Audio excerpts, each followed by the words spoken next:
trying to figure out what happened inside that bathroom. How does this happen inside that bathroom? Let's bring in our special guest. Joining us, forensic psychiatrist, trial expert, witness, and columnist, Dr. Carol Lieberman. Dr. Carol Lieberman, put us into the mind of a teenage girl who is carrying a child, and this happens.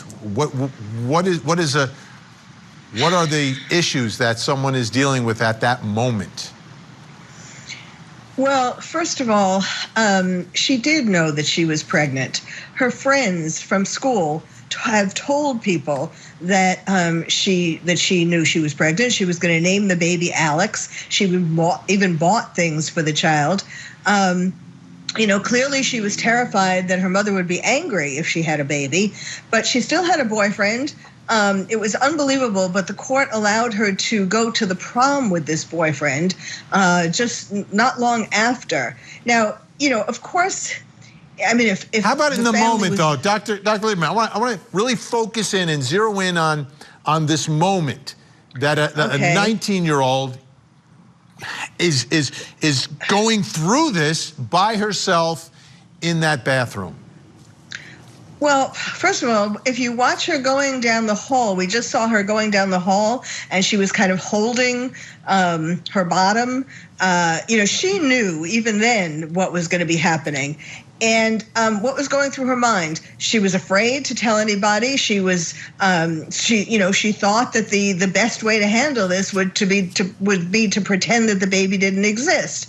I mean, it was very poor thinking. It was very, I think it was very sociopathic thinking, quite frankly. I know, we can feel sorry for her and all of that, but it didn't have to be this way. She could have told the hospital staff, as you made that point at the beginning, and she could have she told her friends. She went to as a cheerleader with her big belly. I mean, clearly that she was lying to everybody. Well, I mean, except the people she told, but she was lying to everybody else. And she had a boyfriend. I don't know whether she told him or not, but she was going out with him still up until this time and after this time. So this is not how it had to be. I mean, I think she's definitely responsible. Dr. Carol Lieberman, what did you think of the reaction of Alexee in that moment? Because as Gary Mitchell said, his client has said she did not even know that she was pregnant. So that would be the moment that she would have found out. Well, when you see her coming out of the bathroom, if this was a total shock, she would have been behaving differently. And if she really cared about this baby, she would have run over to whoever was nearby the bathroom and said, help, help, this baby just came and it's not breathing or it needs help. But she didn't do any of that. And the relationship between the mother and Alexee is interesting. It seems like the mother was not necessarily suspicious that she was pregnant at that time, but it seems like they had some conversations about sex or about getting pregnant, and Alexee wasn't being honest with her in general about it. So, I guess one moral to the story is parents, especially mothers and daughters, need to have a really close relationship so that daughters feel comfortable, even if they feel ashamed or whatever it is, telling their mother about it. And from real life experience, what I've seen is that the parents of these girls are very supportive. That's a grandchild. That's a grandchild, right? I mean, that kind of gets lost in all of this a lot of times, especially for our children. That, oh no, we're going to be pregnant. Someone's going to be mad. At the end of the day, you're going to be really happy with that grandchild. You're going to be really happy with that grandchild. I think you know which one she is in all of this. Dr. Carol Lieberman, let's talk about what's going on at school. You're walking around as a cheerleader like that, but she's still remaining very active. Like if you knew you were pregnant or you thought you were pregnant, I don't know. I'm never going to be pregnant, I can tell you that. So what are your thoughts about her living? She's living sort of life pretty normally, going to school, cheerleading, doing competitions, 3 hours of practice before going to the hospital. Well, she was living in this sort of fantasy world that she wasn't pregnant. I mean, she knew she was, but in my opinion, but she was going on with life as if she wasn't. In cheerleading, girls are very, talk about each other and talk to each other. It would be surprising that none of the girls in cheerleading, didn't ask her, didn't say, "Are you putting on weight?" or, something like that. But, that was a very interesting tidbit that the mother just told us, that her, when she was pregnant with Alexee, that her husband, or Alexee's father, presumably, beat her. So that could presumably, if Alexee knew that story, which she probably, had to, because the mother was connecting it to her spine problems and all that. That could have been a reason for why, or one of the reasons why she didn't want to be pregnant. She was afraid, that's a bad thing. Her father was beating her mother when the mother got pregnant. Oh, so I shouldn't get pregnant. Maybe my boyfriend will do that to me. Things like that. I mean, really, they should try to do to see if there's a psychiatric defense, to see what was really going through her mind.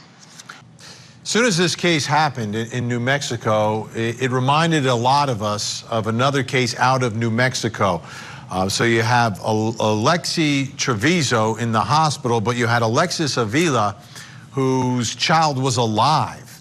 And you're never going to forget this surveillance video of Alexis pulling up to these dumpsters outside of a store. This is surveillance video, super clear surveillance video, pulling up in her car and stops right by the dumpsters. Now watch what happens. It's not easy to watch, but the good news is the baby survived. So as this is happening, as this child inside this bag is being tossed like garbage away, that child survived. Dr. Carol Lieberman, comparing these two cases and these two young women, it seems the issues may be similar, right? You're young, you don't know what to do, but it continues to happen over and over again. Why is that? And in this day and age, there's a lot of information out there, and there are laws that are set up where children can be dropped safely in places, yes, and there's no penalty for it. Yes, including in New Mexico, apparently. And her mother's saying, "I told you about this." I mean, you have to wonder if she even knew about this other case.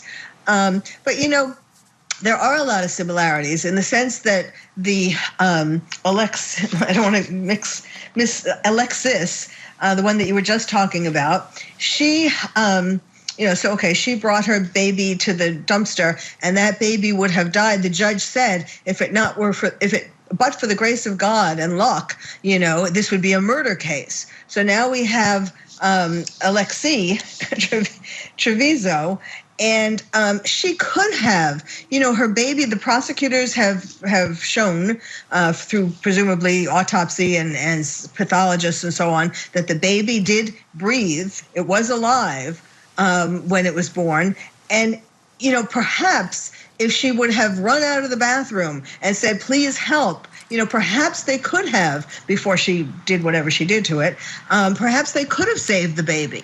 So, hopefully, this is going to be influencing a lot of people, a lot of teenagers who find themselves in the same situation, which is why it's important that, I may have sounded heartless, but it's important that people get punished for doing the wrong thing, because this is going to, it'll make other teen girls think, oh, well, if I get pregnant and it's not good, it's not convenient, or my mommy will get angry at me, I'll just, strangle it, or I'll just do something to make it go away. And not both cases were bad, but obviously it's better if the baby doesn't die. Absolutely. And you wonder how different this would be even if the child couldn't be saved, if she comes out of that bathroom looking for help. And I think that's one of the big issues for this case. I think the bottom line, though, Dr. Carol Lieberman, I want to go back to, and we don't have any more time, but grandparents, we love our children's children more than our children sometimes, right? Especially in those moments, right? And obviously we don't love them more, we love them all the same. But if anyone's watching and if anyone hears me, don't be afraid to tell your parents. There'll be a moment of shock, I get it, but there's going to be years of joy together. Dr. Carol Lieberman, Adrienne Hedden, thank you so much for helping us out tonight. I really appreciate your time tonight.